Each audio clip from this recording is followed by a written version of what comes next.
Les lieux gardent-ils une trace de ce qui s'y est passé? Ou abritent-ils encore quelque chose de plus vivant?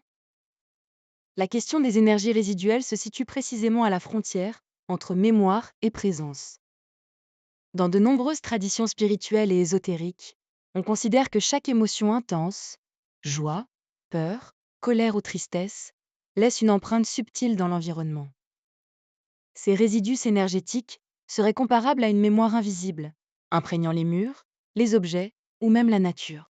Certains parlent d'enregistrement vibratoire, un peu comme si le lieu conservait l'écho d'un événement passé. Cela expliquerait pourquoi certaines personnes ressentent un malaise inexplicable en entrant dans un endroit, ou au contraire une paix profonde.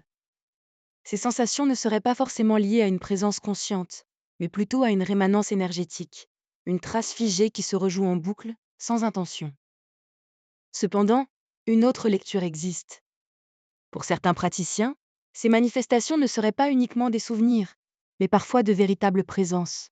Dans ce cas, l'énergie ne serait pas passive, mais active, capable d'interagir, de se déplacer, ou même de répondre à une sensibilité particulière.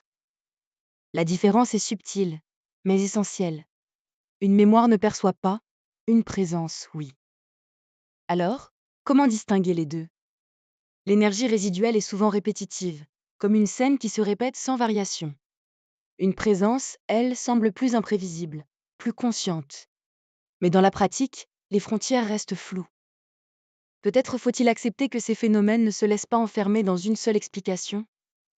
Entre mémoire vibratoire et présence invisible, les lieux continuent de murmurer leurs secrets, à ceux qui savent écouter. Certains lieux parlent sans voix, mais leur empreinte se ressent profondément, comme un souvenir qui n'appartient pas vraiment à celui qui le perçoit.